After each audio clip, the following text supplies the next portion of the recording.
Detrás de cada decisión importante hay un profesional que hace que todo tenga sentido. Personas que analizan, cuestionan y construyen confianza todos los días. Llega mayo y con él el mes de la Contaduría Pública 2026. Un mes completo con más de 60 charlas gratuitas para crecer, actualizarse y llevar la profesión al siguiente nivel, siempre dirigidas a nuestros CPAs y público en general. Contaremos con diferentes ejes temáticos dentro de los cuales tendremos tributaria, fiscalidad internacional, normativa técnica, transformación digital, inteligencia artificial, financiero, habilidades blandas y muchos más. Conectando a todo el país desde nuestra sede central y filiales. Porque crecer también es compartir. No te lo puedes perder. Sé parte del mes de la Contaduría Pública 2026, que llega gracias a nuestros patrocinadores.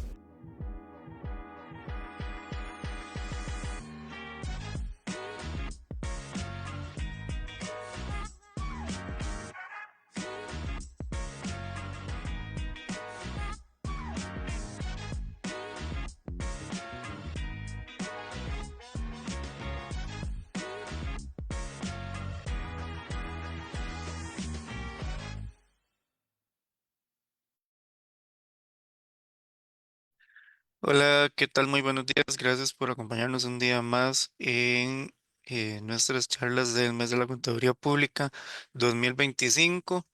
Para el día de hoy arrancamos el día con la charla sobre la auditoría forense, la prevención de la evidencia y la cadena de custodia y lo esencial. Y para ello vamos a tener con nosotros a los contadores públicos Richard Gómez Jiménez y Alvin Alberto Ibarra Soto. Pero antes de darle la bienvenida a nuestros expositores el día de hoy, agradecemos a todos nuestros patrocinadores del mes de la Contaduría Pública, como lo son en categoría platino S&M Soluciones Forenses, Despacho EY, Despacho Jenkins Erickson y compañía, Despacho Gómez Durán, Innova Seguros, Cyberfull, Despacho KPMG, HISOSAP, CK Consulting, Despacho Baker Tilly, Despacho Moore, Procom, Despacho TGS y Corporación Millennium, mientras que en categoría oro tenemos a Despacho Murillo y Asociados, García y Asociados, Avaluar Asesores, Despacho R. Tavia y Asociados, Universidad UNED, Universidad de Costa Rica, Despacho Marín Vega, y B Solution Group, Universidad Castro Carazo y Hotel Poza Blanca Lodge, mientras que en la categoría plata tenemos TP Consulting y Hotel Manglares. Así que como les comentaba, tenemos el tema la auditoría forense, la prevención de la evidencia y la cadena de custodia y lo esencial con el contador público y abogado Richard Gómez Jiménez, con formación en posgrado y maestría en planificación y gestión impositiva. Su trayectoria se vincula con la auditoría forense, peritaje contable, asesoría fiscal y participación técnica en la Asociación Interamericana de Contabilidad, mientras que Alvin Alberto Ibarra Soto es contador público también y abogado penalista vinculado con el peritaje contable y la auditoría forense. Figura como asesor jurídico en la Comisión Técnica de Peritaje Contable y Auditoría Forense en la Asociación Interamericana de Contabilidad. Así que, don Richard, don Alvin, bienvenidos y muchas gracias por acompañarnos en el mes de la Contaduría Pública. Muchas gracias, José. Agradecer de antemano a las autoridades del Instituto de Contadores Públicos de Costa Rica por este excelente evento que se ha estado programando en el mes de la Contaduría Pública. De manera que todos los contadores públicos en Costa Rica están contentos con esta programación de actividades que he observado y que ha sido bastante interesante. Quiero, antes de iniciar con el maestro Alvin Ibarra, nuestra intervención, primero darle las gracias a Dios que nos ha permitido, ¿verdad?, estar aquí en esta oportunidad. Y seguido, pues darle un saludo cordial a amigos de causa común en Costa Rica. Estamos hablando un saludo cordial al doctor Eduardo Vargas, un auditor forense, un perito de larga data, contador público, miembro del Instituto de Contadores Públicos de Costa Rica, a quien distingo también consigo al doctor Juan Marcos Rivero, un abogado penalista, y doctor Boris Molina Acevedo, también abogado civilista prominente de Costa Rica. Y sin dejar de mencionar a buen amigo, magistrado, procurador fiscal anticorrupción de Costa Rica, el doctor Carlos Meléndez Sequeira, a quien tuve el honor de compartir experiencia académica en un evento presentado hace poco en Costa Rica por la firma Best Forense Costa Rica y AFI de Colombia. De manera que a ellos nuestros saludos a propósito de esta oportunidad que se nos ha dado para poder platicar con ustedes en la mañana de hoy. Si me permiten, Alvin, vamos a compartir pantalla, de manera que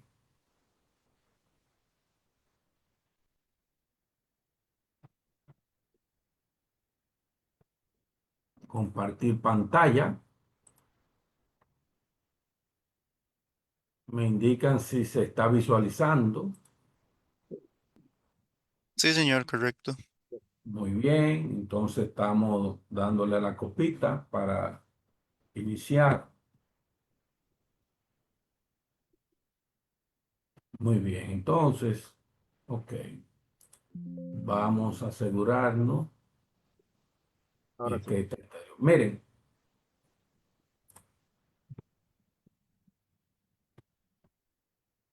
el tema que se nos ha conferido nuestras autoridades de Costa Rica, del Colegio de Contadores Públicos de Costa Rica, es la auditoría forense. Y vamos a hablar de auditoría forense y puntualizar lo que es la preservación de evidencias y cadena de custodia. De manera que el colega Alvin Ibarra, que está con nosotros, y un servidor Richard Gómez Jiménez, en estos 45, una hora, estaremos abordando de una manera resumida aspectos importantes sobre la auditoría forense y esto que tiene que ver con la preservación de evidencia y cadena de custodia. Miren, cuando hablamos de las ciencias forenses, lo que nos llega a la mente es el conocimiento que se obtiene mediante la observación, la experimentación, la inducción y el razonamiento naturalmente sistemáticamente estructurado del que se deducen principios y leyes, y la auditoría forense y el peritaje contable forma parte integral de esta ciencia. A veces uno se pregunta, ¿qué pasa cuando ese conocimiento al servicio de los estrados judiciales se aparta de su esencia? Veamos este caso. Bien, entonces, eso wikiperitaje. ¿Por qué le llamamos wikiperitaje? Porque usaron Wikipedia y otras fuentes. Esto es uno de los peritajes, la prueba pericial número 58, para darle otra diferente, que no sea las mismas de antes. Pero esos mismos peritos hicieron lo mismo para toditas. Usted sabe que uno de los requisitos de la ley es que el peritaje, además de tener la calidad habilitante, de que deben ser objetivos, que no lo son, porque son empleados del Ministerio Público, ya lo dijo Luis, tienen que establecer qué método es utilizado, la metodología utilizada para hacer ese peritaje, tienen que explicarla. Pero, evidentemente, parece que ellos no tuvieron tiempo y decidieron ir a buscar en internet cómo establecer la metodología que ellos estaban utilizando. Y esos colores no es que es un arbolito de Navidad, es que lo que hicieron, que lo hacen mucho los plagiadores, es que cogen texto de diferentes páginas de internet y parafrasean y lo pegan después para que parezca un texto propio. Yo cojo de este libro, cojo de este libro, que cojo de este libro y cojo de otro. Y después lo pego y le presento el trabajo al profesor, y el profesor no me va a descubrir el plagio. Pero el profesor lo descubrió. Vamos a ver. Cada color representa una página internet. No lo agrandé porque ahora usted va a ver cada texto y de dónde viene. Ese es el peritaje, la prueba pericial 58. Vamos a ver su contenido. El peritaje dice, el método analítico es aquel método de investigación que consiste en la desmembración de un todo descomponiéndolo en su parte.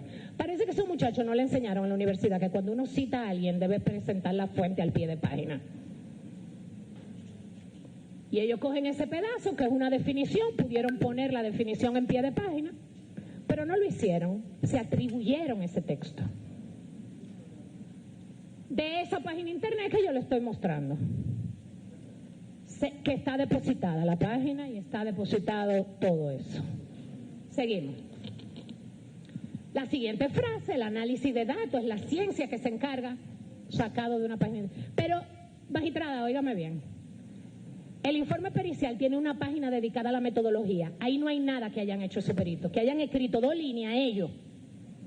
No hay nada, porque si usted me dice que cogieron una definición y después aplicaron lo que hicieron, pero no, todo lo sacaron de internet. Y todos los peritajes tienen esa misma página. ¡Qué vergüenza! Seguimos. Fuente. Yo tenía un amigo que hizo un plagio una vez en la universidad y lo llamaron delante de todo el mundo. Y la cara de la vergüenza de ese muchacho cuando le estaban enseñando de dónde había plagiado. Vergüenza debiera darle. Seguimos con la siguiente página de internet. Wikipedia, de ahí sale el nombre de Wikiperitajes. Porque los peritajes del Ministerio Público son Wikiperitajes. Porque la metodología que exige el Código Procesal Penal fue sacada de internet, parafraseada y copiada de 5 páginas de internet. Seguimos. 6 páginas de internet, perdón. Todas esas pruebas periciales, 21 en total, todas son wikiperitajes, hechas por los mismos peritos, que además se montan en una máquina del tiempo para buscar la información. Ya usted sabe la credibilidad de esos peritos. Yo no sé su calidad habilitante y si tienen todos los títulos del mundo y 70 maestrías, pero plagian y hacen peritaje con documentos que no tienen.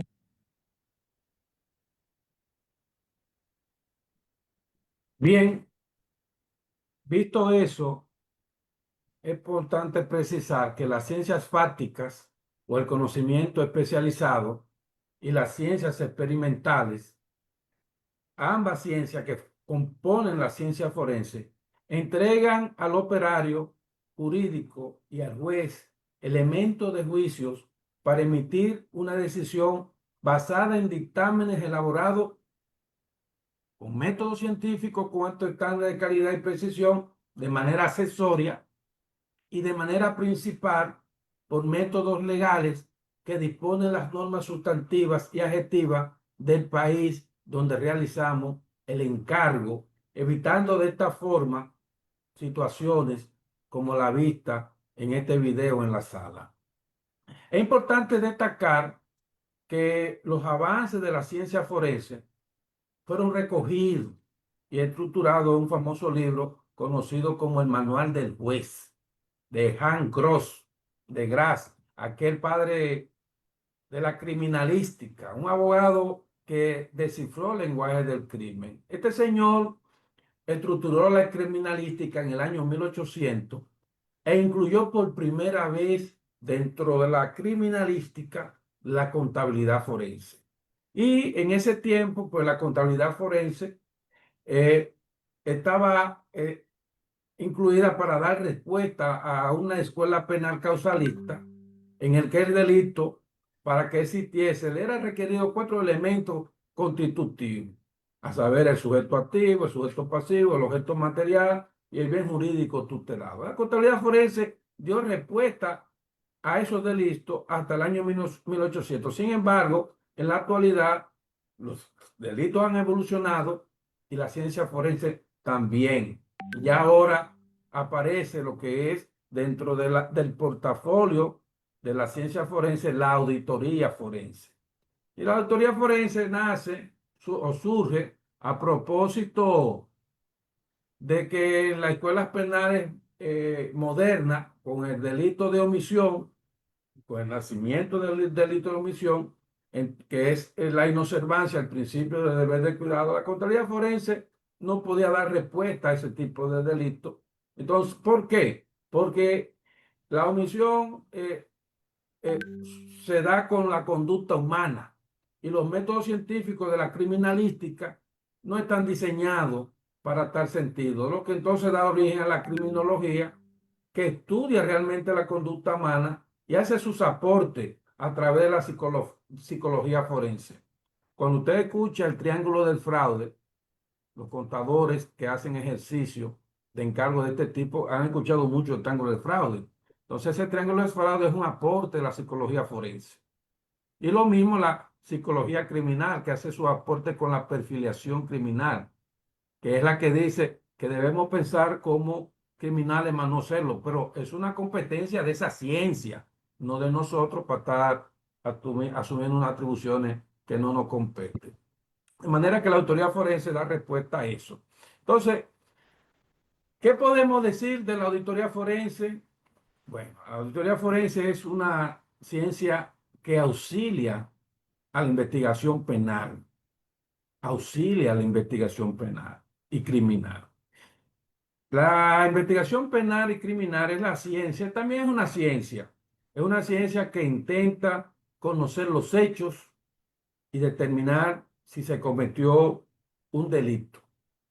Y si es así, entonces une esos hechos que dieron lugar a ese delito cometido con la recolección de evidencias que son competentes y relevantes y la presenta en el proceso contra un imputado. De manera que no quede duda en la mente del juez sobre la culpabilidad o la inocencia. Eso procura la investigación penal como ciencia y la auditoría forense auxilia para que ésta logre esos cometidos. Entonces, a propósito de esos métodos,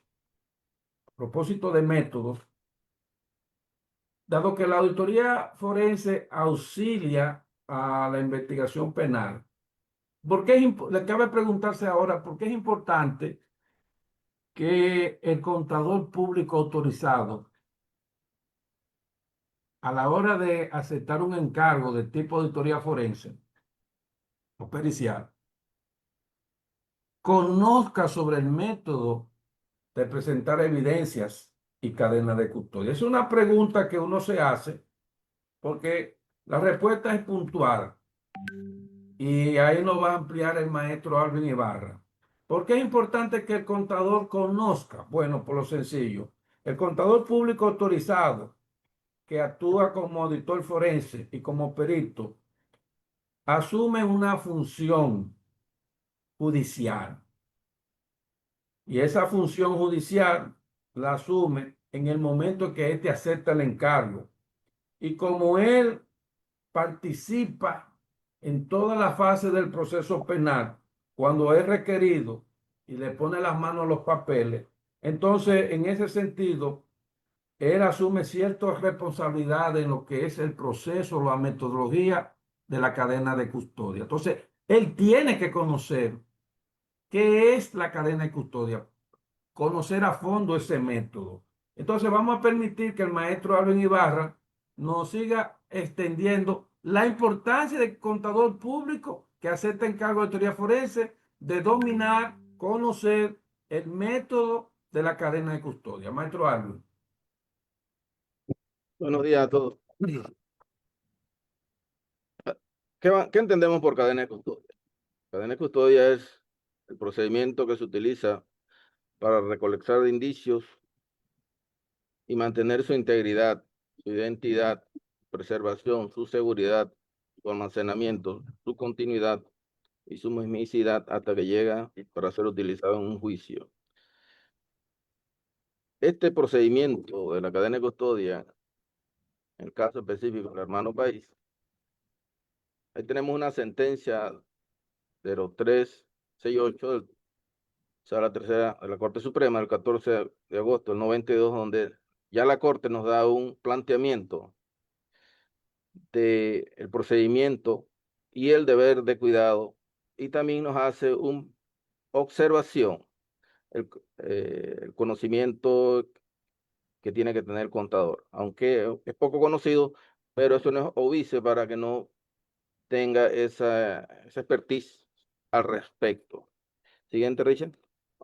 Sí, es importante, maestro Alvin, en esa lámina, a propósito de esa Siguiente. sentencia histórica, Sí. puntualizar que hay principios jurídicos envueltos que el contador público autorizado que hace estos encargos debe de tener pendiente.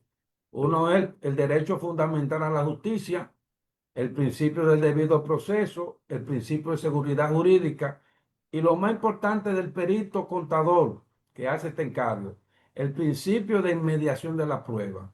Ese principio de inmediación de la prueba obliga a que las partes tengan acceso a la prueba. Y en ese proceso de acceso a la prueba, si no existe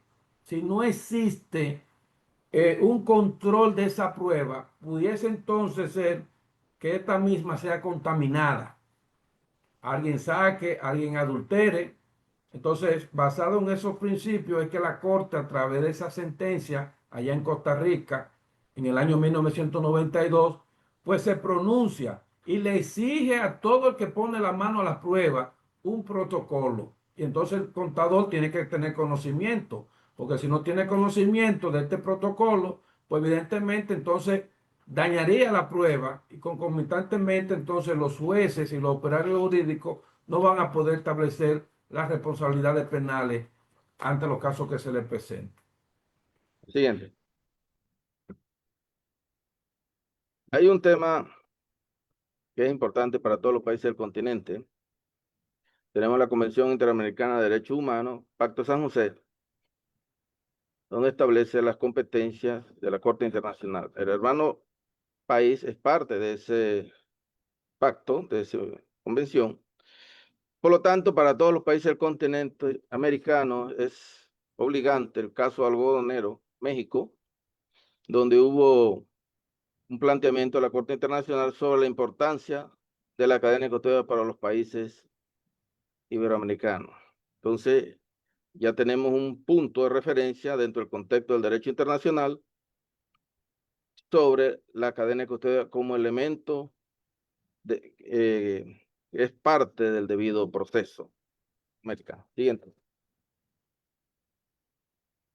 En ese orden de ideas, el artículo 7 de la Constitución Política reconoce los convenios internacionales, lo que se conoce como la pirámide de Kelsen.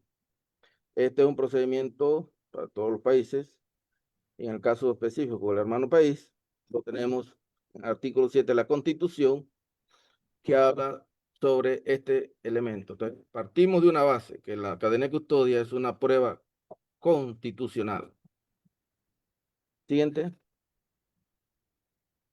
En este ámbito tenemos la pirámide de Kelsen, que le hice referencia, que el auditor forense que ve la cadena de custodia debe tener pleno conocimiento cómo funciona esta hermenéutica jurídica, porque en esta misma manera se van a estar incorporando elementos a la cadena de custodia y él debe conocer la relevancia jurídica y jerárquica de los elementos de pruebas que se van a ir incorporando de conformidad a la pirámide de Kelsen, que está establecido en el artículo 7 de nuestra Constitución.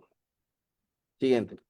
Sí, y es importante, Alvin, maestro Alvin, que en Ah, esa pirámide de Kelsen, precisamente en Costa Rica, los instrumentos internacionales, cuando se refieren en orden de jerarquía, está hablando de estas resoluciones emitidas por los organismos internacionales, la ONU, el que te citó anteriormente.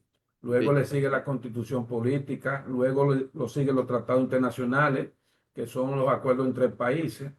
Las normas subordinadas, eso que está allá abajo, las normas subordinadas, son siguiente. esas normas que crean las instituciones públicas, que también son puntos de observación.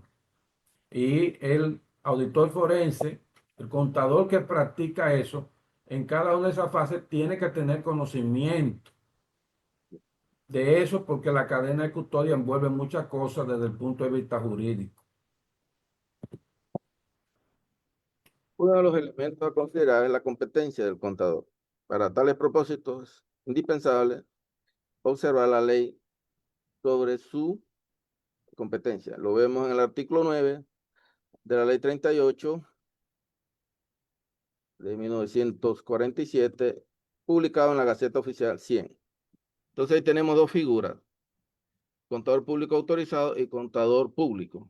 Ambos, hay una diferencia que me parece muy acertada, porque cuando estamos hablando de contador público autorizado tenemos otras competencias, un desarrollo más avanzado en cuanto a temas de conocimiento de normas y procedimientos que tienen que ver con la fe pública. Obviamente esto en la práctica tendrá sus particularidades dependiendo la costumbre de la plaza de del país. Pero ahora, a modo general, vemos lo que dice el artículo 9 y lo que dice el artículo 4, las diferencias, ¿no? Pero es muy importante este planteamiento a la hora de las competencias del contador. La siguiente. Sí, hay algo importante también en esa lámina, puntualizar, maestro Alvin. Sí, Es que, sí, en atención al numeral 7, que usted menciona ahí, dice que dentro de las funciones del contador público autorizado está la de dictaminar en materia judicial. ¿Qué significa dictaminar en materia judicial? Bueno, que ese contador público autorizado tiene que tener conocimiento de los presupuestos que establecen las normas de su país. Si yo soy un contador público autorizado que voy a realizar una auditoría forense para asuntos penales, pues evidentemente yo tengo que tomar en cuenta los presupuestos del Código Procesal Penal de Costa Rica, específicamente el artículo 161, el 164, el 4, el 218, el 246. Porque si yo voy a realizar un peritaje nada más pensando en el débito y el crédito e no observo esos protocolos, pues evidentemente mi trabajo pudiera ser que genere una situación embarazosa donde la prueba pueda ser determinada nula y caerse el proceso en cuestión. Siguiente. Ok, esto ya lo viste ahorita, ya lo acabas de explicar. Siguiente.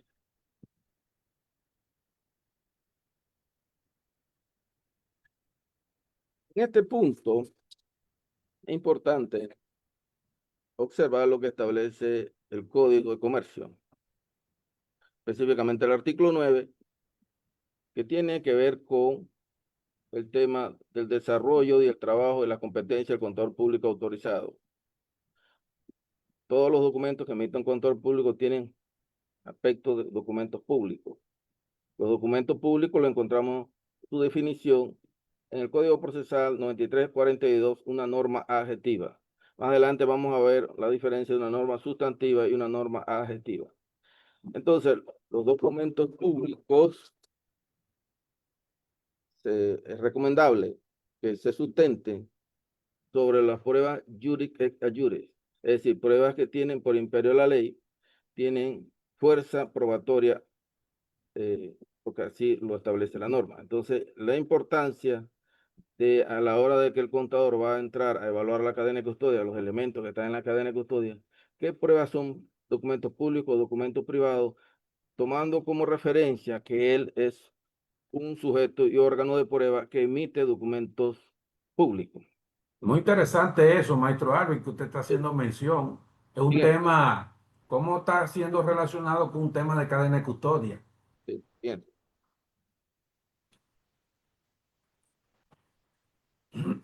Otro aspecto a considerar, que me felicito a los hermanos países, que establecen la deontología como elemento a considerar dentro de sus competencias del contador.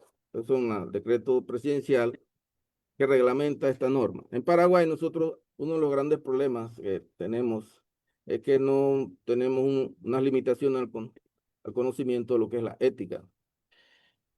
Brevemente, porque tiene que ver con la cadena de custodia y lo que vamos a ver ahorita.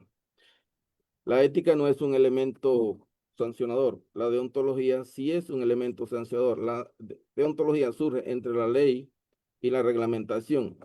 En medio está la deontología y ahí surge la ética.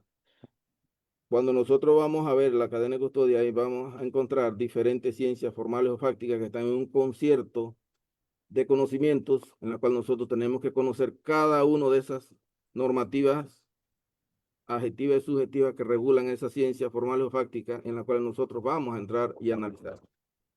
Siguiente. Ya Richard al principio habló sobre estos dos grandes austriacos, Hans Gross. Él estableció la contabilidad forense, pero simultáneamente el doctor Hans Gross estableció el método científico para ver las características de un delito. Sin embargo, en esa misma época hubo el señor Lombroso que estudió la criminología. Ese estudia conducta, ese no usa el método científico, es una disciplina. Entonces, ¿por qué cuando nace la criminalística solo habían 4 elementos? Sujeto activo, sujeto pasivo, verbo tipo, sujeto activo, sujeto activo, sujeto pasivo, objeto material y verbo tipo. Esa escuela penal no abarcaba los delitos de omisión. Posteriormente, en el desarrollo del avance de las escuelas penales, se le incorpora otros elementos: sujeto activo, sujeto pasivo, objeto material, verbo tipo, complemento normativo, subjetivo y descriptivo.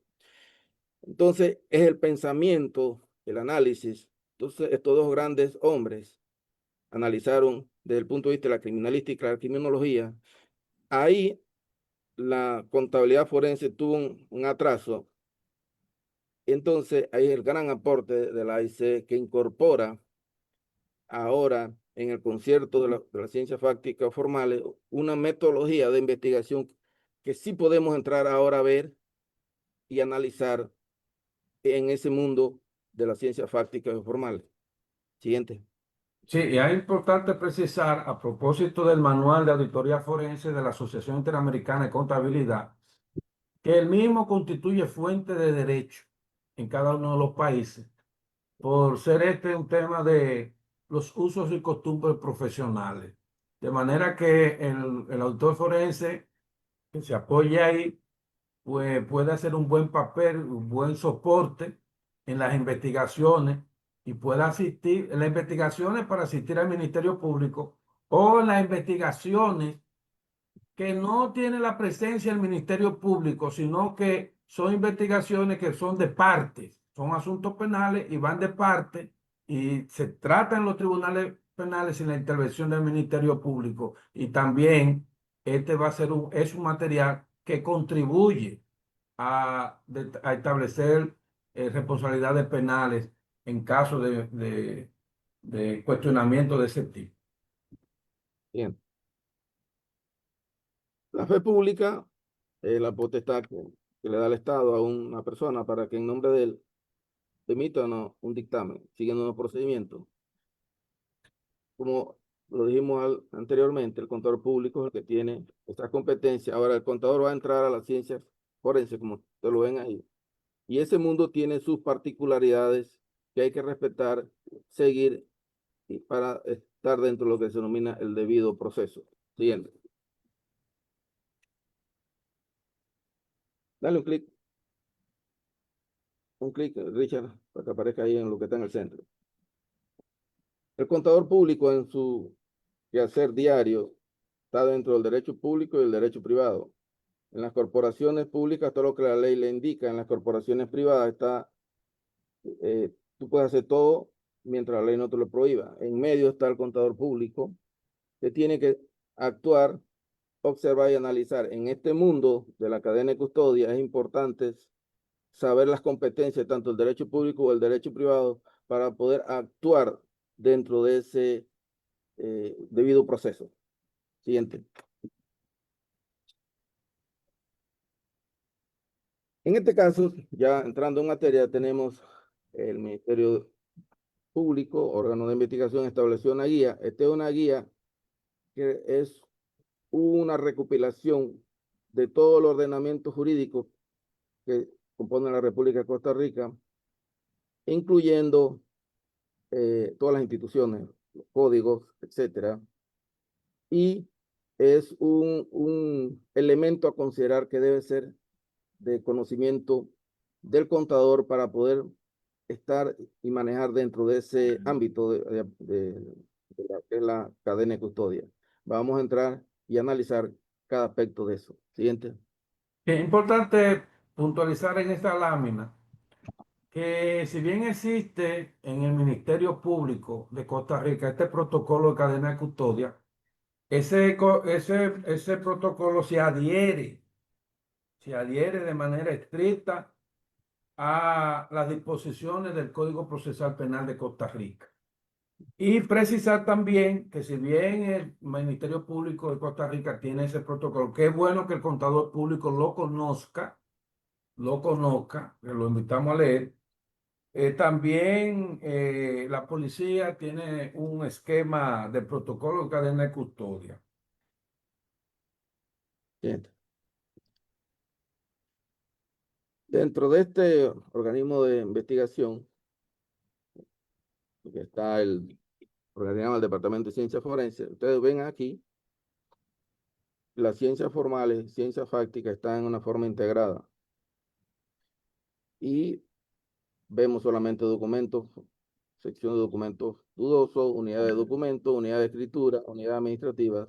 Entonces, ahí tenemos al momento de hacer una investigación o tener acceso a una cadena de custodia, debemos tener amplio conocimiento de cada uno de esos competencias de cada sección de esas, si en algún momento determinado tienen que ver con asuntos contables o financieros dentro de nuestra investigación.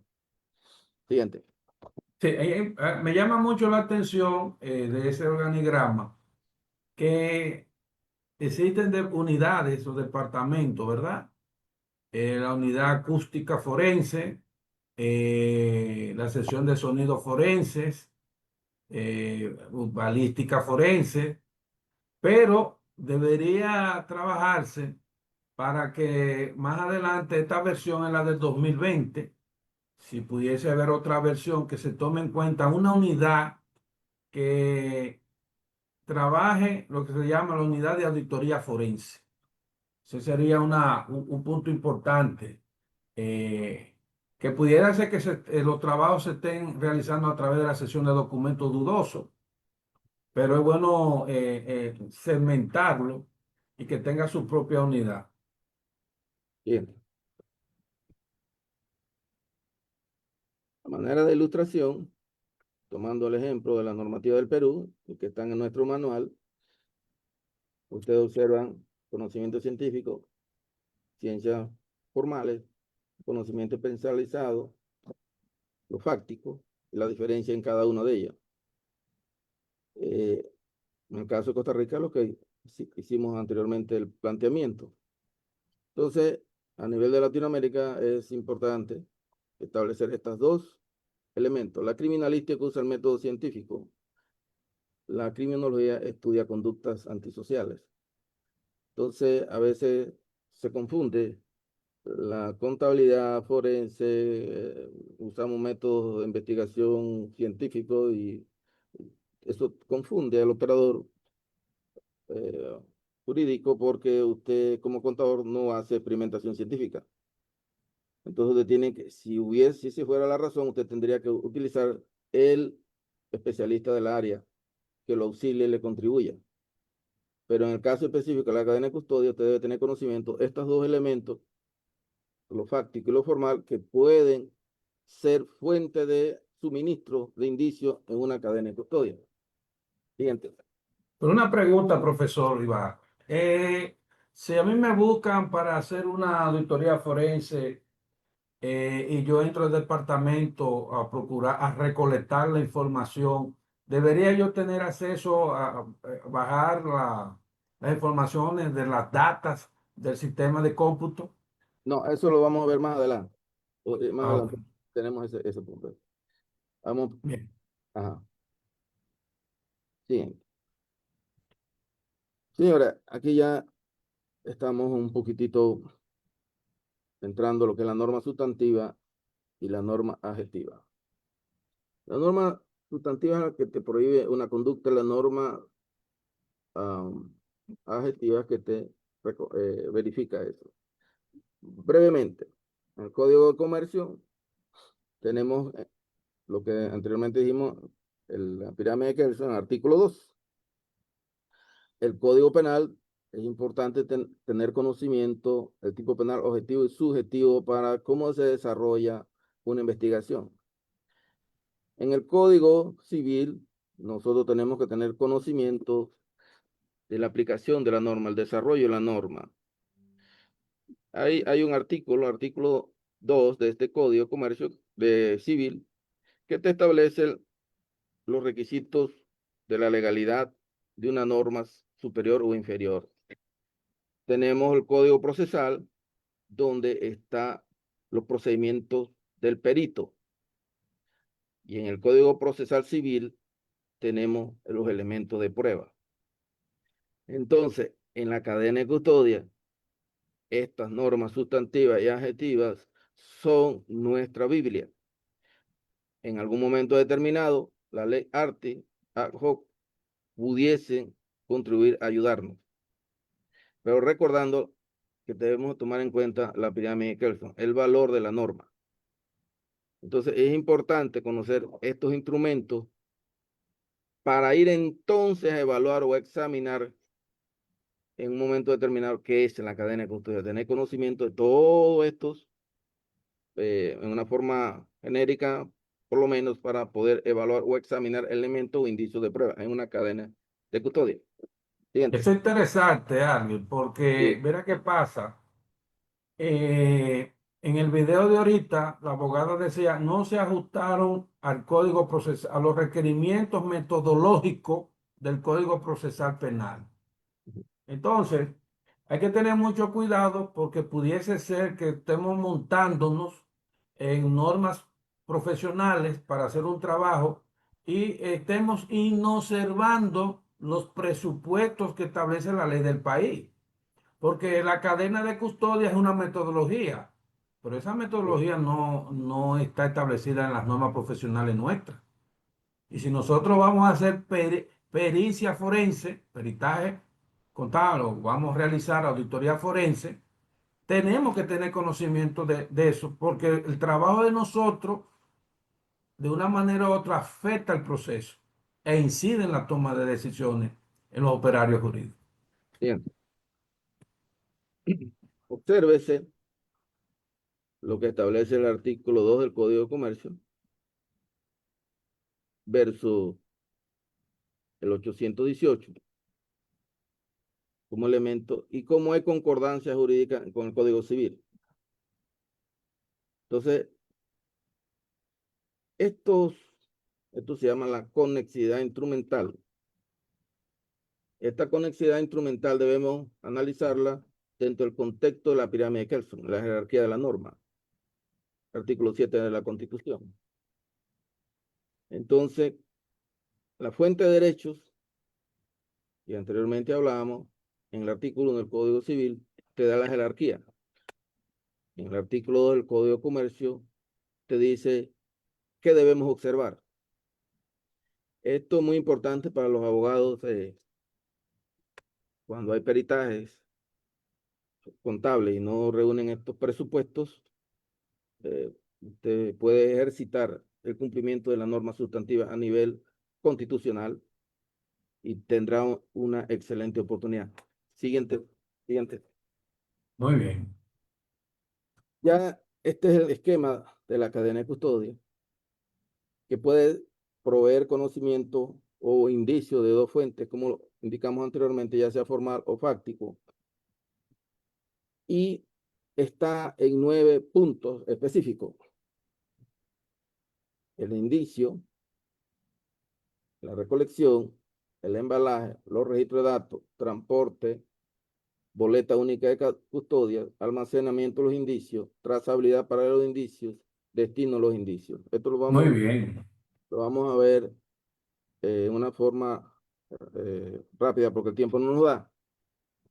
Pero ahí se lo dejamos y como al principio les dije que la cadena de custodia es un conjunto de normas que empiezan con el derecho internacional y van bajando hasta llegar al nivel de menos inferioridad.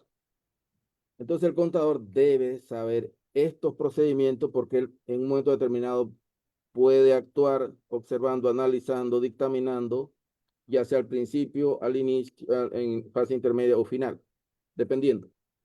Entonces, ahí le dejamos los 9 puntos medulares que él tiene que saber y la norma sustantiva y adjetiva que hace referencia a cada parte. Siguiente. Aquí tenemos, de acuerdo al Código Procesal Penal, norma adjetiva, Código Penal 7594, la teoría del caso, las 3 fases. Y los En artículos Costa Rica. en Costa Rica. Del 274 al artículo 274 al 309. Aló. Aló, ¿me escuchan? Sí, te escuchamos. Y la fase intermedia, artículo 310 al 323. Y la fase de juicio del 324 al 328. Usted puede como perito entrar en cualquiera, dependiendo de las circunstancias, en esa fase. Si tiene la oportunidad de entrar en la primera fase, ya sea como perito de parte o entra por la fiscalía, es ideal que conozca todo este modelo que corresponde a la primera fase. Igual, eso es lo que se recupera en esa cadena de custodia. Van a ser valorados en la segunda fase y luego van a pasar a la tercera si no fueron tachados por las partes. Entonces, en cualquiera de esas 3 fases, usted como perito, conocedor o quiere actuar como la cadena de custodia, debe conocer qué se hace en la primera, en la segunda y la tercera, cuáles son los elementos que están como cadena de custodia, tanto el derecho público como el derecho privado, cuáles fueron las ciencias que intervinieron, formales o fácticas, para usted poder dar o examen, ser sujeto o órgano de prueba en un momento determinado. Entonces es importante conocer estas 3 fases, de acuerdo Bastante al importante, Código bastante Procesal importante. Penal. Siguiente.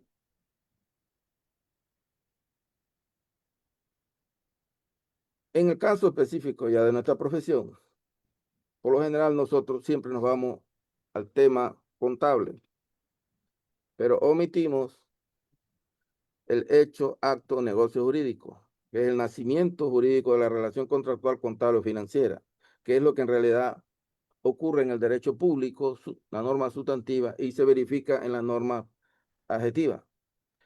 En todos los países funciona igual. Hablamos de los elementos de prueba que estaban en el Código Civil. Entonces es importante examinar ambos conceptos. La validez jurídica de los temas contables que fueron incorporados en la cadena de custodia, que deben estar sustentados por los hechos, actos o negocios jurídicos, para usted poder tener una idea genérica o general de qué va a examinar y el valor de prueba de esos indicios. Siguiente. En la cadena de custodia o en todo procedimiento existen 2 tipos de pruebas, las pruebas juris tanto y las pruebas juris et a juris. Las pruebas juris tanto tienen un valor probatorio transitorio y las pruebas juris et a juris son por imperio de la ley, tienen valor que la misma norma le establece. Las pruebas juris tanto por lo general están en el derecho privado y las juris proceden del derecho público.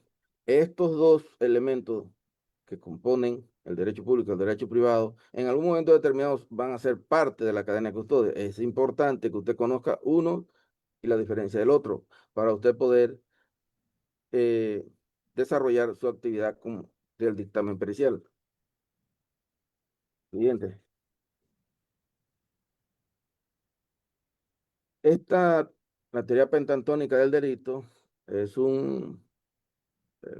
parte del conocimiento que el perito o el contador forense, contador público autorizado, debe conocer que la acción humana, la tipicidad, la antijuridicidad, la culpabilidad, la punibilidad, dependiendo, estos elementos dependerán de la escuela penal del país. Y en ese mismo orden usted tendrá que ajustarse. en el caso específico, lo que aprendimos de la auditoría forense de Costa Rica difiere de la escuela penal, de la auditoría forense de Panamá, difiere de República Dominicana, difiere de los otros. Más adelante vamos a poner varios ejemplos. Entonces, importante examinar y evaluar, de acuerdo a la teoría pentantónica y su escuela penal, cuáles son los elementos que usted tiene que analizar y tomar en cuenta de conformidad a su competencia como contador público autorizado. Siguiente. Ahora, es importante precisarle a los contadores públicos que eso que usted está haciendo referencia, maestro Arvin, eso es un método Sí. de investigación. Ese método que el video que empezamos al principio, la abogada estaba requiriéndole a los peritos Sí. para que Bien. pudieran desarrollar su investigación. De manera que en materia forense, este método de la teoría del caso es un método de investigación establecido en los presupuestos de la ley del país donde se realiza el encargo. Y un auditor forense tiene que conocer esa metodología de investigación. Y que en este caso usted está hablando ahí de la teoría petantónica, que es el modelo que Sí. tomamos en cuenta en el manual de auditoría forense del AIC, tomando en cuenta el modelo peruano, que contempla 5. Y como bien usted expresó, el que domina 5 domina 4, el que domina 4 domina 3, porque estas teorías, estos métodos, es importante recordarle a la audiencia que son métodos que vienen de la teoría alemana de investigación. Importante entonces dominarlo. Ya están aquí en todos los países de las Américas. En Costa Rica son 4, en mi país son 3, República Dominicana son 3, Sí. y Siguiente. en otros, exacto, Colombia son 4, creo yo. Sí. Bien, eso es importante que ellos lo sepan. Bien. ¿Por qué es importante? Para que no se vea que esto es un asunto de abogado. No, esto no es un asunto de abogado, sino que esto es un asunto de metodología de investigación que lo puede usar el fiscal, lo puede usar el perito y lo puede hacer el abogado. Eso es muy importante. Bien. Siguiente. En el caso específico de Costa Rica, dictamen pericial, según la escuela penal, el Código Penal fue hecho en escuela finalista y funcionalista y tiene 4 elementos: acción, tipicidad, antijuridad y culpabilidad. En la culpabilidad se fusionaron la punibilidad. Obsérvese brevemente, porque no, esto es una clase de un año, 3 o 3 años. El orden estratificado, esto se llama el orden estratificado del delito, que empieza con el hecho punible hasta los autores y coautores. Lo ideal que la cadena de custodia, si estamos en una buena investigación, siga estos presupuestos, dependiendo del delito.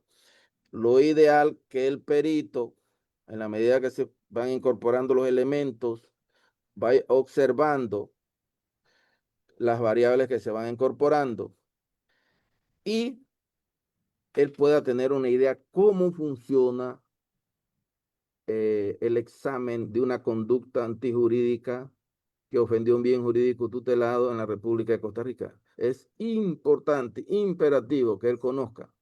Obsérvese solamente el primero, que está en los artículos del 18 al 23, el hecho punible. ¿Cuáles son las variables que él tendría que observar? Ausencia de acción, fuerza irresistible, acto reflejo, estado de inconsciencia. Esto lo estamos mencionando porque es parte de una cadena de custodia, es parte del debido proceso, es parte de un dictamen, es parte del proceso constitucional del debido proceso establecido en nuestras normativas, pero por el tiempo no nos va a permitir desarrollar cada uno. Pero esta es la metodología del tipo penal objetivo y subjetivo que compone una investigación penal con el auxilio de las ciencias formales, las ciencias fácticas y el orden, bueno, repito, el orden estratificado del delito. Ese orden en las competencias que le corresponden al contador, él pudiese establecer o dictaminar. Ejemplo, en dolo, obviamente él no va a poder hablar de eso, pero si explica la acción, cómo se dio, si hubo causa de justificación, en el caso específico de un cheque, si se examinó o no se examinó adecuadamente, el consentimiento, el derecho habiente, etcétera. Legítima defensa, eso no, pero estado de necesidad posible. Entonces, usted, ahí se lo dejamos para que usted desarrolle, amplíe esta metodología que es vital. Esta gráfica, de todas las gráficas que hemos presentado, esta es la gráfica principal de la explicación. Siguiente.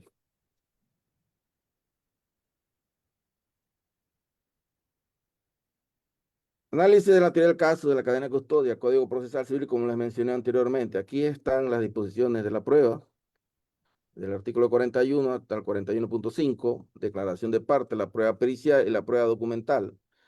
Y la 45.2, artículo 45.2, documentos públicos, que son los elementos con los que trabaja el contador público autorizado. Es importante conocer toda esta metodología, todo este procedimiento que establecen el Código Procesal Civil para que usted se familiarice y pueda opinar, determinar, de acuerdo a las competencias de su profesión, al respecto. Es importante que usted va a entrar a un concierto de conocimiento donde la cadena de custodia sigue un patrón, una norma, un procedimiento que todas las demás ciencias formales o fácticas siguen. Usted como contador tiene que seguirlas. O sea, usted no, por eso que al principio el compañero dijo, maestro Richard, sobre lo que usted tiene que conocer, porque las normas profesionales, NIF o NIA, todo lo que ustedes conocen, mejor que nosotros, no están diseñadas, no tienen la finalidad de entrar y examinar todo este procedimiento, porque ellas son normas financieras, no son normas subjetivas, adjetivas, sustantivas para examinar o valorar conductas contables o financieras. Siguiente.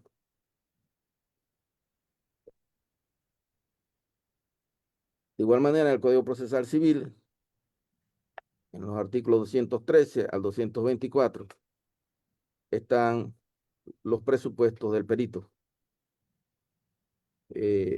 Vital conocer esto a la hora de examinar o valorar elementos de la cadena de custodia, porque aquí usted tiene que actuar de conformidad a los presupuestos de estas normas. Siguiente. Muy importante esa lámina también. Sí. Este es un ejemplo de examen de conducta, caso Perú, solo lo pusimos ahí como elemento referencial, porque no todos los países es igual. Siguiente.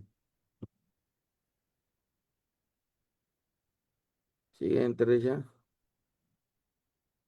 Dale entre para que siguiente. Este es el caso de Colombia, igual procedimiento de conformidad a la Escuela Penal de ese país y la auditoría forense, los presupuestos de ese país. Siguiente.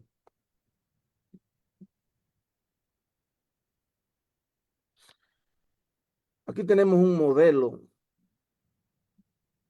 de informe, posible ejemplo. Luego que usted examina los elementos de la identidad, integridad, autenticidad, preservación, seguridad, almacenamiento, continuidad, mismicidad de la cadena de custodia.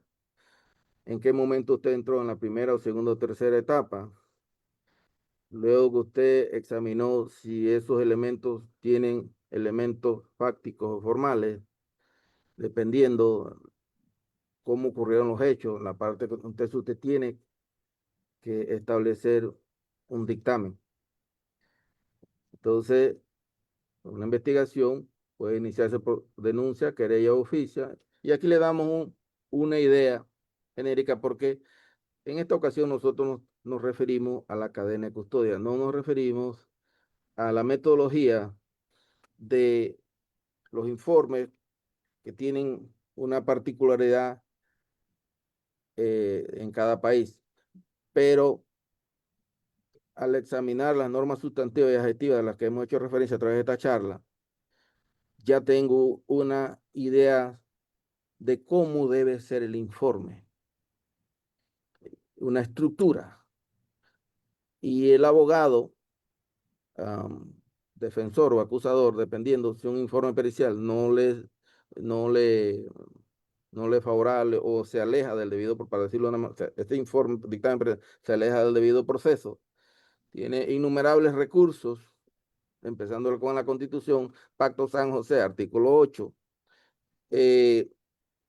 para hacer sus respectivos escritos. También el contador público autorizado también ya sabe en un momento que van a hacer un dictamen, si ese informe de la otra contraparte no reunió los presupuestos eh, que hemos hecho, mencionado en esta mañana, también sabrá cómo contrarrestarlo. Entonces, en una forma genérica, maestro Richard, y le agradezco a los contadores, el Colegio de Contadores Públicos de Costa Rica la oportunidad. Este es un tema que requiere más análisis, solamente lo hemos mencionado, pero es profundo, un tema profundo, y de verdad pues lo felicito por estar entrando en lo que nosotros le denominamos aguas profundas de la auditoría forense en el hermano país. Richard. Yo entiendo que esto sería un tema, como se dice en Costa Rica, de pura vida. Gracias por escucharnos.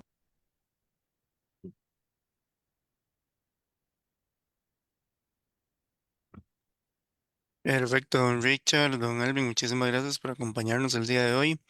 Para acá revisando el chat, pues no tenemos consultas, solamente, bueno, el agradecimiento y saludos para ustedes y para cada una de las personas que nos han acompañado el día de hoy. Así que, don Richard, don Alvin, muchísimas gracias por ser parte de este mes de la Contaduría Pública 2026. Gracias a ustedes. Muchas gracias a usted. Y los invitamos a que nos acompañen en horas de la tarde para continuar con la segunda charla de la tarde, que será sobre auditoría ágil, los sprints, hallazgos tempranos y la mejora continua del auditado. Así que pues muchísimas gracias por acompañarnos y los esperamos a las 2 de la tarde con la siguiente charla.